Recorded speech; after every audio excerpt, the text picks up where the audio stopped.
امریکہ میں مسلمانوں کے داخلے پر باضابطہ پابندی۔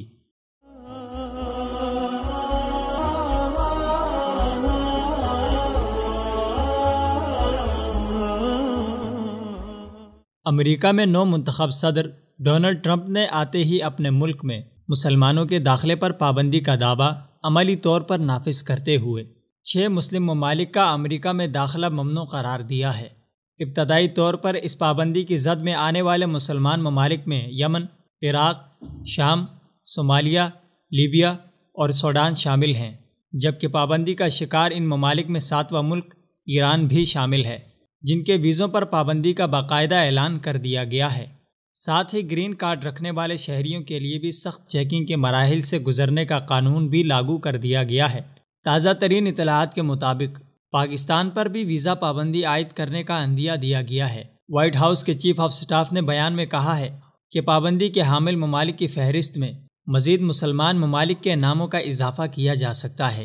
رائنس پرائبس کا اپنے بیان میں کہنا ہے کہ ابتدائی طور پر ان ملکوں کو اس فہرست میں شامل کیا گیا ہے جن کے متعلق کانگریس کے دونوں ایوانوں نے شناخت کر رکھی تھی اور اوباما انتظامیہ نے بھی ان پر زیادہ نگرانی کا فیصلہ کیا تھا۔ By the way, identified by the Obama administration as the 7 most dangerous countries in the world in regard to harboring terrorists and affirmed by Congress multiple times. تاہم گرین کارڈ رکھنے والے افراد کو داخلے کی اجازت ہوگی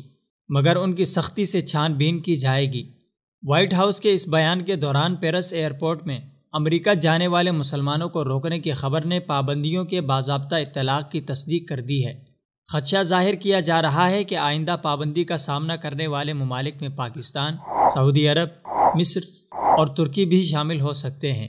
جبکہ دوسری جانب ترکی کے شہر استنبول میں واقع اتاترک ایئرپورٹ پر بھی امریکہ جانے والے تقریباً 80 مسلمان مسافروں کو امریکہ میں ٹرمپ کی جانب سے عائد پابندی کے بعد سفر سے روک دیا گیا ہے۔ ٹرمپ کے انتہا پسندانہ فیصلوں کے خلاف امریکہ میں بھی آوازیں اٹھنا شروع ہو چکی ہیں۔ امریکہ میں جگہ جگہ مظاہرے شروع ہو چکے ہیں،